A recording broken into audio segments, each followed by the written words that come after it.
Assalamualaikum warahmatullahi wabarakatuh. Berjumpa kembali anak-anakku sekalian kelas 12 MM, 12 TKP dan 12 AK SMK Negeri 10 Kabupaten Tangerang. Pertemuan kali ini adalah pertemuan ketiga dengan materi masih sama, yaitu tentang materi praktek perlindungan hukum dan penegakan hukum dalam masyarakat. Kita langsung saja ke materi bab 2 ini pada pertemuan ketiga ini. Ya, kemarin kita coba sudah membahas tentang penegakan hukum dan perlindungan hukum, secara pengertiannya, kemudian dasar hukumnya dan sebagainya. Sekarang kita lihat peran lembaga penegakan hukum dalam menjamin keadilan dan kedamaian. Ada 4, tapi akan kita mainkan 5 sungguhnya. Ada peran kepolisian, peran kejaksaan, peran kehakiman, peran advokat, dan satu lagi nanti kita tambah dengan peran KPK. Bagaimana peran-peran lembaga penegak hukum ini?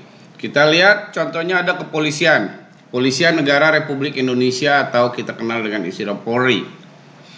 Tugas dan wewenang pokok Kepolisian Negara Republik Indonesia antara lain memelihara keamanan dan ketertiban, ini tugas pokoknya. Nah, kalau TNI apa? Pertahanan dan keamanan. Ya, pertahanan negara. Kalau ini keamanan dan ketertiban. Kalau TNI pertahanan. TNI lebih kepada perang, gitu kan, berhadapan dengan negara lain, ideologi itu TNI. Polisi lebih pada ketertiban. Kemudian upaya yang lain adalah menegakkan hukum. Kepada sandarannya adalah peraturan perundang-undangan yang berlaku. Fungsi penegakan hukum. Ini dari kepolisian. Memberikan perlindungan, pengayoman dan peranan kepada masyarakat. Itu peran dari tugas dan wewenang Kepolisian Negara Republik Indonesia. Kemudian tugas-tugas Polri dalam melaksanakan tugas dan wewenang pokok tersebut antara lain apa aja?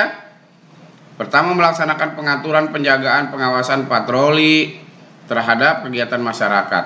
Pengawasan, sehingga di masyarakat itu struktur kepolisian itu kan jelas.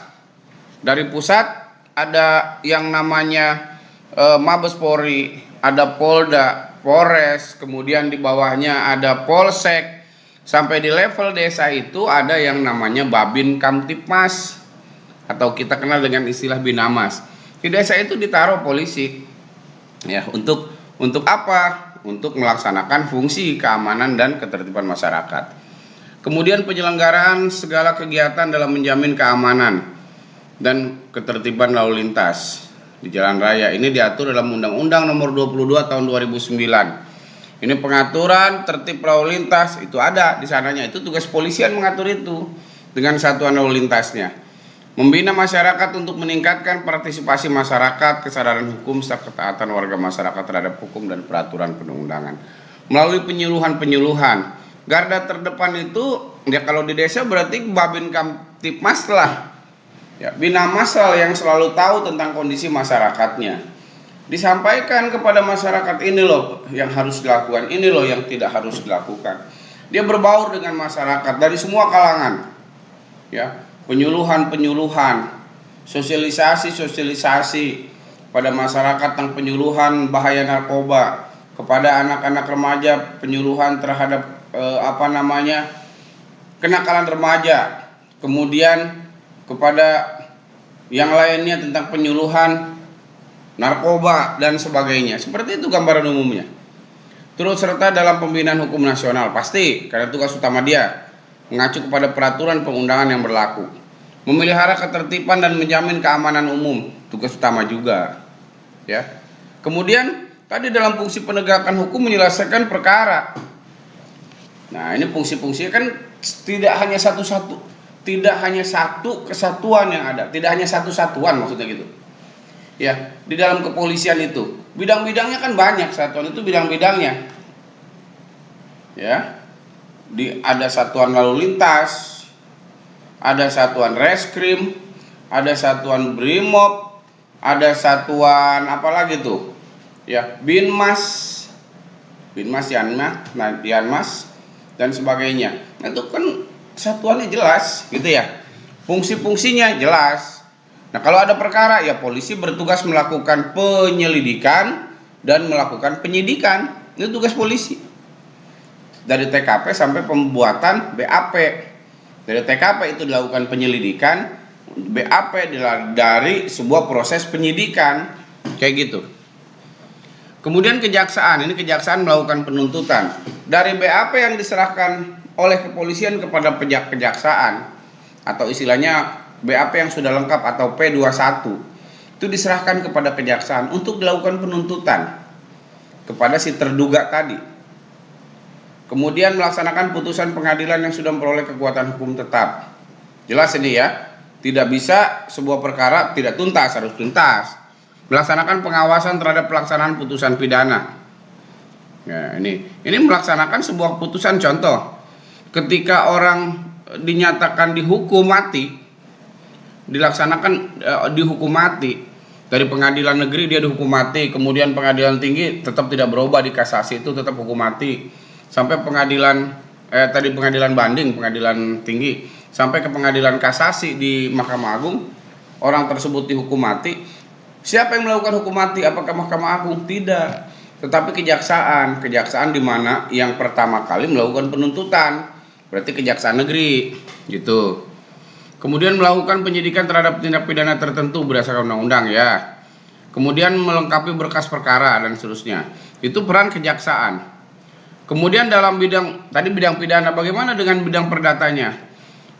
Perdata dan Tata Usaha Negara ini menerapkan sistem yang sifatnya preventif, pencegahan seperti penyuluhan dan sebagainya, ya, mengamankan kebijakan penegakan hukum, mengawasi peredaran barang cetakan, mengawasi aliran kepercayaan, mencegah penyalahgunaan dan penodaan agama, sampai penelitian dan pengembangan hukum. Lah, ini ada kaitannya yang D sama yang ini dengan agama. Iya, seperti gini. Agama kita kan sudah 6 di Indonesia ini. Ya. Tetapi kemudian muncul satu aliran kepercayaan. Nah, aliran kepercayaan itu daftarnya ke kejaksaan. Ya, ke kejaksaan.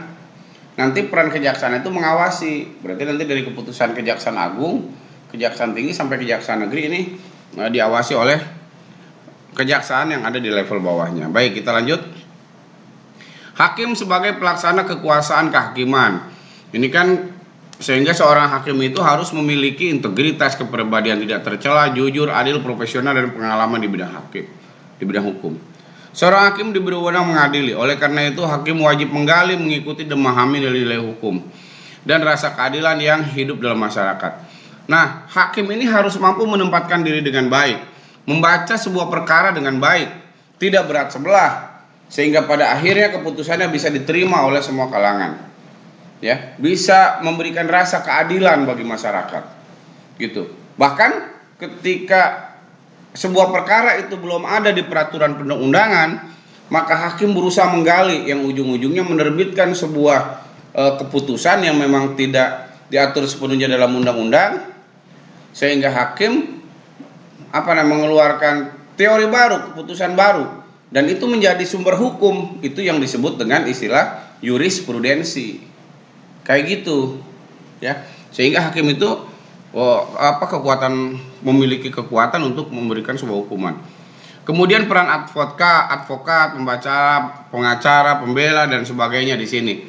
Nah, ini advokat memiliki hak dalam melaksanakan tugasnya, bebas mengeluarkan pendapat sesuai aturan, bebas menjalankan profesi sesuai aturan, tidak dapat dituntut pidana maupun perdata ketika menjalankan tugas, berhak memperoleh informasi data, berhak atas kerahasiaan hubungan dengan klien, tidak dapat diidentikan dengan klien dan sebagainya. Nah, ini hak-hak yang dimiliki oleh advokat, sehingga ketika dia berpendapat di meja pengadilan dalam suatu perkara, advokat mempunyai hak imunitas kebalan hukum, jadi tidak bisa dituntut begitu aja, ya, kecuali di luar pidana lain cerita, atau pencucian uang dan sebagainya. Advokat juga punya kewajiban dalam melaksanakan tugas sebagai berikut: dilarang mendiskriminasi klien, wajib menjaga merahasiakan segala sesuatu yang diketahui dari klien, tidak boleh membuka aib-aib klien, ya, dilarang megang jabatan bertentangan dengan kepentingan tugas dan martabat profesi, tidak boleh menjabat sebagai PNS, itu tidak boleh. Advokat yang menjadi pejabat negara tidak melaksanakan tugas profesi selama memangku jabatan tersebut. Dia advokat, tapi kemudian menjadi anggota DPR RI, itu selama 5 tahun menjadi anggota DPR RI tidak boleh menjadi advokat. Kayak gitu. Ada larangan jabatan. KPK, peranan tugas KPK ini berwenang melakukan tindakan pemberantasan tindak pidana korupsi, supervisi terhadap instansi yang diduga melakukan tindak pidana korupsi atau mungkin terjadi pidana korupsi, melakukan penyelidikan, penyidikan, dan penuntutan. Langsung ya, penyelidikan, penyidikan, dan penuntutan terhadap tindak pidana korupsi, melakukan tindakan pencegahan, melakukan monitor. Nah, ini tugas-tugasnya, tugas-tugas KPK. Ya, kalian bisa perhatikan di sana ya. Wewenangnya apa? Antara lain melakukan pengawasan, penelitian, penelaahan terhadap instansi, mengambil alih penyidikan atau penuntutan. Boleh. Nah, sekarang perkara Pinangki sedang rame. Boleh KPK itu mengambil alih, memang punya kewenangan yang diatur oleh undang-undang. Melaksanakan penyadapan. Nah, di kantor-kantor pemerintah itu KPK boleh melakukan penyadapan, sehingga memasang jaringan, kabel, dan sebagainya. Memerintahkan kepada instansi terkait untuk melarang seorang bepergian ke luar negeri. Boleh mencekal, melakukan langkah dan upaya pencegahan. Boleh dilakukan oleh KPK sepanjang itu diatur oleh undang-undang. Kemudian praktek perlindungan hukumnya seperti apa? Ya. Bentuknya ada bentuk pelanggaran hukum dalam lingkungan keluarga, melanggar perintah orang tua, menonton TV sampai larut malam, itu bagian dalam keluarga itu ya. Norma yang mengatur itu. Lingkungan sekolah, terlambat datang ke sekolah, tidak mengerjakan PR, ada aturannya, peraturan tata tertib sekolah yang mengatur itu. Lingkungan masyarakat, mangkir dari ronda, mengganggu tetangga, apa yang mengaturnya? Norma masyarakat di sana. Ada norma hukum, norma kesusilaan, norma kesopanan, dan norma hukum, norma agama, norma kesopanan, dan norma kesusilaan. Itu yang mengatur. Lingkungan bangsa dan negara, melanggar lalu lintas, ada Undang-Undang Nomor 22 Tahun 2009 tentang lalu lintas, melakukan tindak pidana korupsi. Nah, itu contoh-contoh saja bentuk pelanggaran hukum dan sanksinya.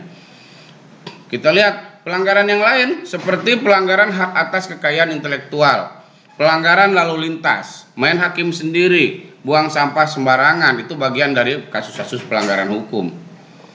Nah, ini kita lihat tadi kasus-kasus ya, memang ada dalam masyarakat ya.